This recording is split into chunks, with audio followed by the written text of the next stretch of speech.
Hello बच्चों, कैसे हो आप लोग? बढ़िया हो? तो शुरू करते हैं आज एवरेज के क्लास नंबर 3। 2 लेक्चर ले चुका हूं इस पे। तो क्लास नंबर 3 में बढ़िया बढ़िया सवाल लेके आया हूं। सारे प्रीवियस ईयर के क्वेश्चन हैं। हर एक वनडे एग्जाम से मैं उठाया हूं क्वेश्चन। बहुत स्टैंडर्ड लेवल का क्वेश्चन है बच्चों। तो आप लोग पेन और पेपर लेकर के बैठ जाइए और ढंग से कंसंट्रेशन होकर के आप हमारे वीडियो को देखिए और समझिए। ठीक है। और बच्चों, मैं आपसे एक रिक्वेस्ट करना चाहता हूं कि आप हमारे वनडे कोचिंग चैनल को सब्सक्राइब कर दो। जो बच्चे सब्सक्राइब नहीं किया सब्सक्राइब कर दें, लाइक कर दें वीडियो को, और जितना जितना जल्दी हो सके आप हमारे शेयर कर दें हमारे वनडे यूट्यूब चैनल को। बस मैं आपसे यही रिक्वेस्ट करना चाहता हूँ। बस पढ़ाने का काम मेरा है। आप लोग बढ़िया मन लगा करके आप 2 महीने तैयारी कर दीजिए बच्चों। मैं सारे स्टैंडर्ड लेवल के क्वेश्चन करा रहा हूँ आपको SSC GD, railway group D, railway NTPC और एसएससी सीजीएल सीएचएसएल में कोई दिक्कत नहीं आएगी मैथ में। बस आप हमारे साथ जुड़े रहिए। आप मेरा कंसंट्रेशन, आप हमारे जो कंसेप्ट है आप उसको समझिए। बस आपके समझ में आ जाएगा। तो आप छोटी मोटी सवालें तो बस देखते ही आप टिक लगा दोगे। शुरू करें? चलो हम शुरू करते हैं। पहली सवाल है एवरेज क्लास नंबर 3 की पहली सवाल। देखो क्या है। सारे बच्चों को मालूम होना चाहिए, कल मैंने कुछ फार्मूले बताए थे। सम संख्या का फार्मूला बताया था। सम संख्याओं का औसत क्या होता है, विषम संख्याओं का औसत क्या होता है, वर्ग का औसत क्या होता है, कि घन का औसत क्या होता है, और प्राकृतिक संख्याओं का औसत क्या होता है। तो जो बच्चे फार्मूला नहीं जानते हैं वो हमारा क्लास नंबर 2 देख लें, वहां से उनको समझ में आ जाएगा। तो बच्चों पहली सवाल देखो क्या है। पहली सवाल है प्रथम 91 सम संख्याओं का औसत क्या होगा। यह एसएससी सीजीएल टीयर 2 2025 में आया हुआ है। तो बच्चों यहाँ पे नाम क्या ले लिया, सम संख्याओं का औसत। तो सारे लोग बच्चे बताओ इसका सम संख्याओं का औसत का फार्मूला क्या होता है। सम संख्याओं का औसत क्या होता है बच्चों। सम संख्याओं का औसत का फार्मूला क्या होता है। n+1 होता है कि n-1 होता है। n+1 होता है। n+1 होता है। सम संख्याओं का औसत का जो सूत्र होता है वो n+1 होता है। अब बच्चों जहां पे n है वहां पे हम क्या रख देंगे संख्या को, 91।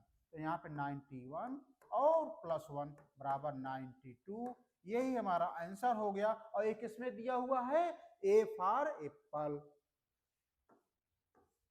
देखो अगर आपको फार्मूला मालूम है आप संख्या को पुट करके मुश्किल से 3 या 4 सेकंड में आप गोला मार करके आप आगे बढ़ गए एग्जाम में। ठीक है बच्चों। तो आप लोगों को यह समझ में आ गई हो सवाल, तो जितना जितना हो सके आप बच्चों हमारे वीडियो को शेयर कर दीजिए, जितना जितना हो सके, और लाइक बढ़ाते रहिए। ठीक है। कम से कम मैं सोचता हूं कि आप लोग 10,000 लाइक करो। ठीक है।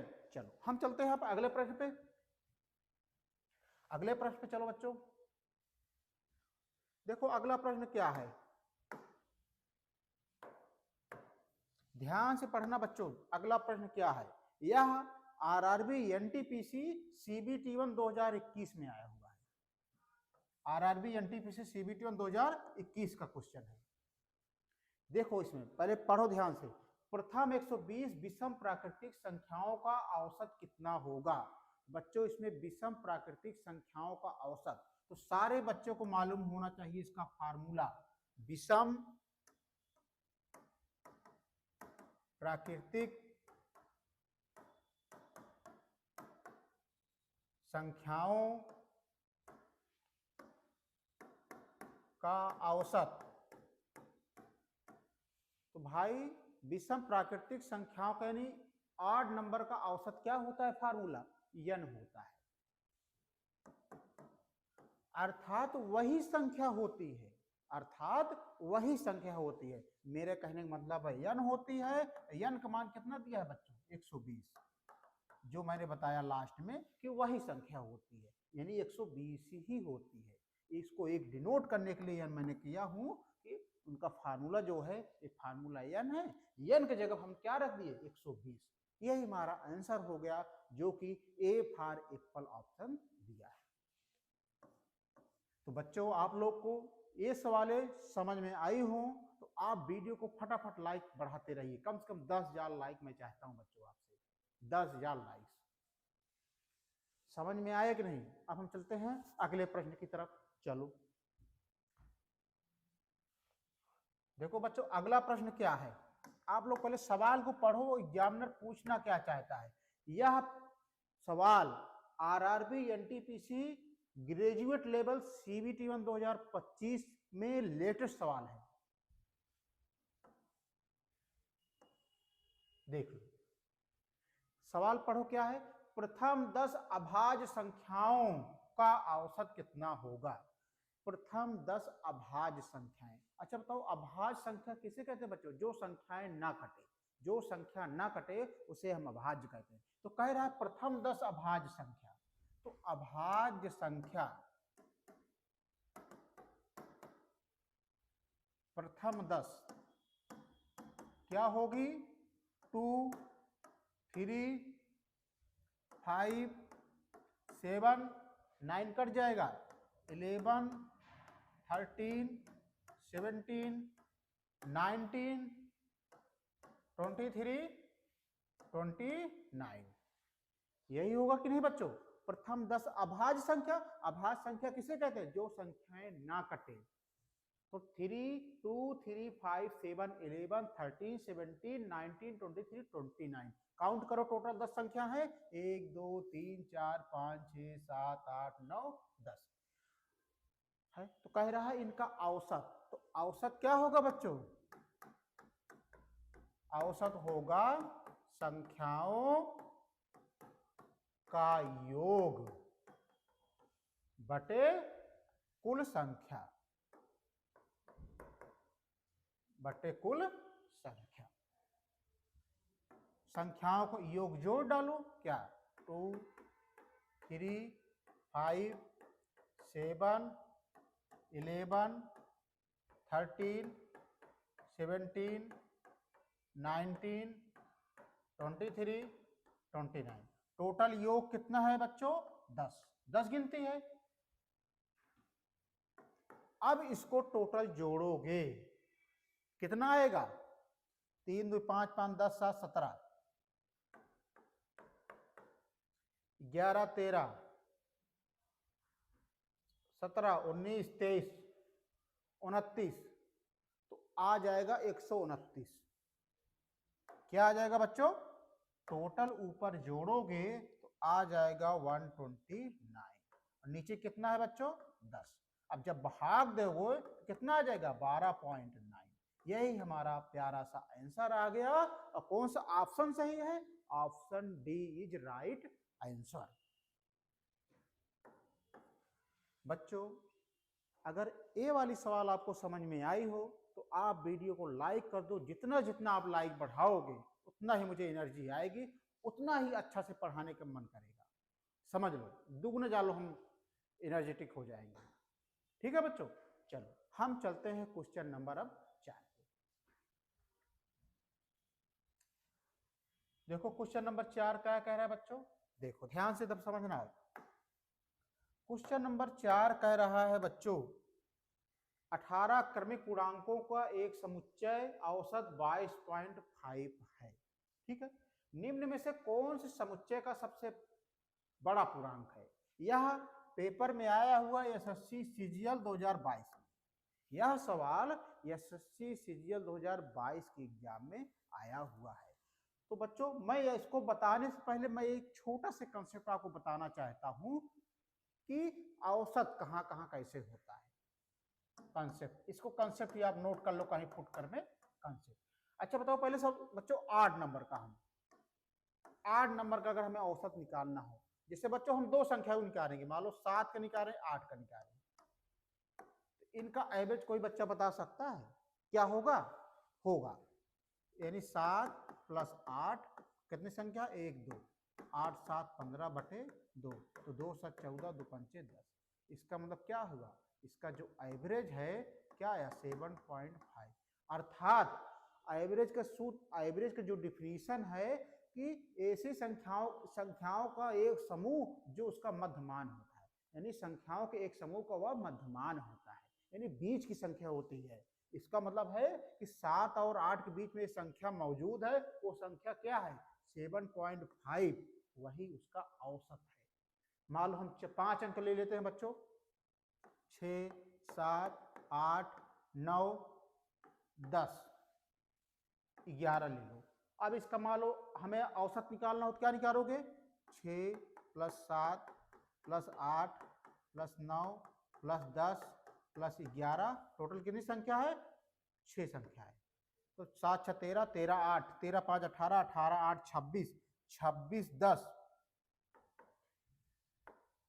26 10, 21 जोड़ लो पहले, 6 1 7 2 2 4, 47/6, 6 7 42, 6 7 42 और 6 5 30। कितना आ गया बच्चों,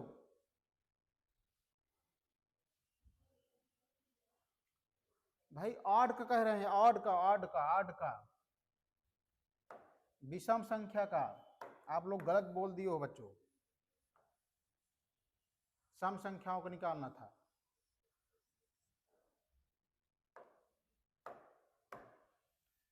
जैसे निकालो 6 8 10 12,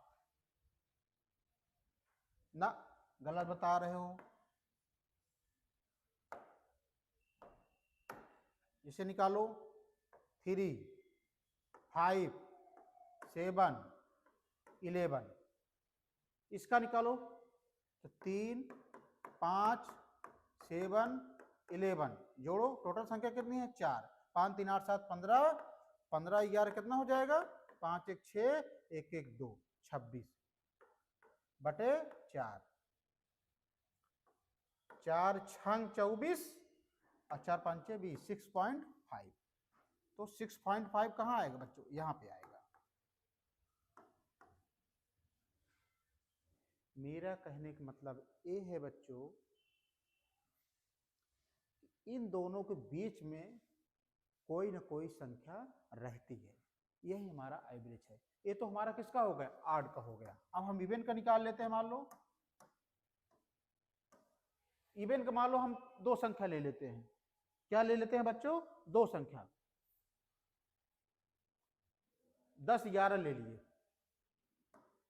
10 ले लिए और 11 ले लिए, ठीक है। इनके बीच में संख्या कौन सी है, तो 10 करोगे प्लस 11 करोगे बटे 2, तो कितना हो जाएगा 21/2, 2 दहम्मा 20, 2 पंचे 10। अर्थात बच्चों 10 और 11 के बीच में संख्या है 10.5। ये हुआ ऑड और इवन, यानी हमारा कहने का मतलब ये है बच्चों 10 और 11 के बीच में जो संख्या है उसका जब एवरेज निकालेंगे, उसका औसत निकालेंगे तो क्या आएगा 10.5। अब यही कंसेप्ट बच्चों मैं यहाँ पे लगा रहा हूँ, अब यही कंसेप्ट हम इस सवाल में अप्लाई कर रहा हूँ। देखो कैसे,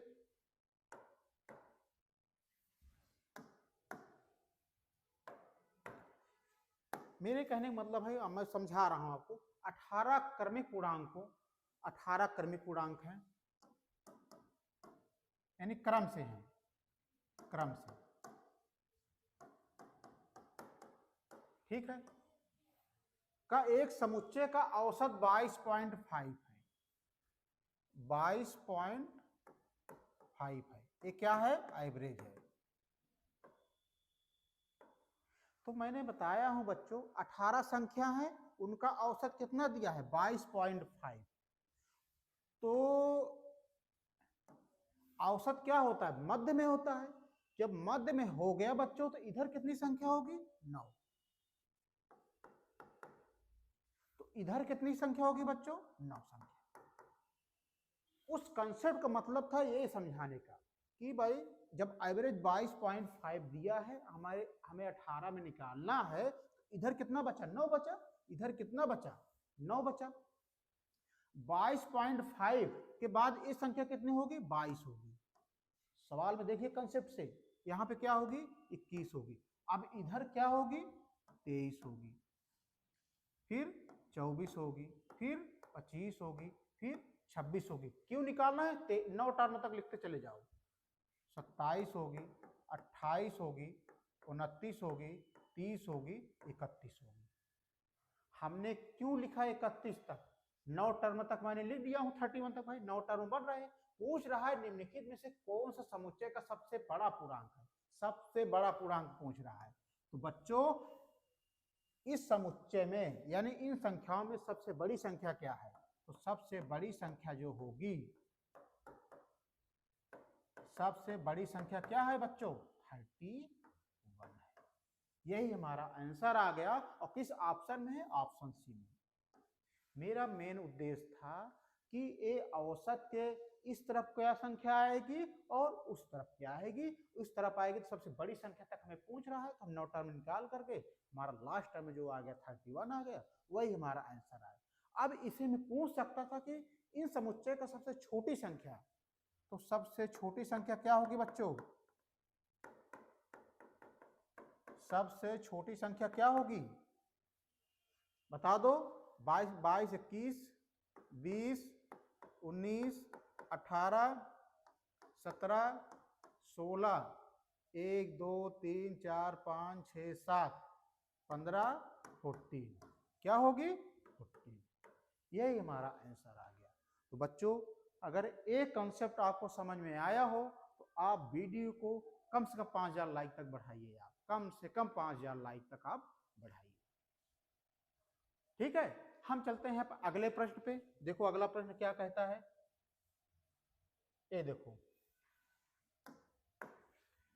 अगली सवाल है मेरे प्यारे भाई। अगली सवाल है दोस्तों, यदि 6 क्रमागत विषम संख्याओं का औसत 30 है, 6 क्रमागत विषम संख्याओं का औसत 30 है, तो सबसे बड़ी और सबसे छोटी संख्या के बीच का अंतर क्या होगा? सबसे बड़ी और सबसे छोटी संख्या के बीच का अंतर क्या होगा? यह आया हुआ है RRB NTPC graduate level CBT 2025 में। तो बच्चों इसमें सबसे पहले ज्ञात करो 6 क्रमागत विषम संख्या। तो 6 क्रमागत विषम संख्या, 6 क्रमागत विषम संख्या क्या होगी आप लोग बताओ? 6 क्रमागत विषम संख्या 1 होगी, 3 होगी, विषम संख्या पूछ रहा है क्रम से 1, 3, 5, 7, 11, यही तो होगा बताओ। 9 होगा तब 11 होगा। आप लोग भूल जाते हो 1, 3, 5, 7, 9, 11 यह क्रम से है और विषम भी है और 6 संख्या है। ठीक है, इनका औसत कितना दिया है बच्चों? 30 दिया हुआ है। इनका औसत कितना दिया हुआ है? 30 दिया हुआ है। ठीक है, तो कह रहा है सबसे बड़ी और सबसे छोटी संख्या के बीच का अंतर। औसत तो निकालने की जरूरत नहीं है क्योंकि पहले दिया हुआ है। तो कह रहा है सबसे बड़ी संख्या, इसमें सबसे बड़ी संख्या क्या होगी बच्चों? सबसे बड़ी संख्या क्या होगी? 11 होगी। सबसे छोटी संख्या क्या होगी बच्चों? बताओ मेरे भाई, सबसे छोटी संख्या क्या होगी? 1 होगी। डिफरेंस क्या होगा इनका अंतर? 11 में 1 माइनस कर देंगे कितना आ जाएगा? 10। यही हमारा आंसर आ गया। Option c is right answer. तो मेरे हिसाब से यह सवाल प्रत्येक बच्चे को समझ में आ गई होगी। अब यहीं पे मैं एक दो सवाल करना चाहता हूं बच्चों। अच्छा बताओ नेचुरल का डिफरेंस कितना हो, चाहे नेचुरल नंबर का डिफरेंस कितना होगा? नेचुरल नंबर कैसे होता है? 1, 2, 3, 4, 5, 6 ऐसे तो लिखा जाता है। इनका डिफरेंस क्या होगा? 2 में से गए 1, 3 में 2 गए 1, 4 में 3 गए 1, ये डिफरेंस होता है। अब बच्चों बताओ सम संख्या का डिफरेंस क्या होता है? सम संख्या का, सम संख्या कैसे लिखते हैं? 2, 4, 6, 8, 10 इसी तरह तो लिखा जाता है। तो इनका अंतर क्या होगा आप बताओ, इनका अंतर क्या होगा? 4 में से 2 गए 2, 6 में से 4 गए 2, यही तो अंतर होगा। अब बताओ विषम संख्या का अंतर कितना होता है? विषम संख्या का अंतर, विषम संख्या कैसे लिखते हो? 1 3 5 7, यही तो विषम संख्या है। इनका अंतर बताओ। 3 में से 1 गए 2, 5 में से 3 गए 2, 7 में से 5 गए 2, यही अंतर होता है। अगर पूछ भी सकता है कि सम संख्याओं का अंतर बताओ, विषम संख्याओं का अंतर बताओ, तो आप इसको बताना है। चलिए आगे हम बच्चों, हम चलते हैं अगले प्रश्न में। बस चलो दोस्त।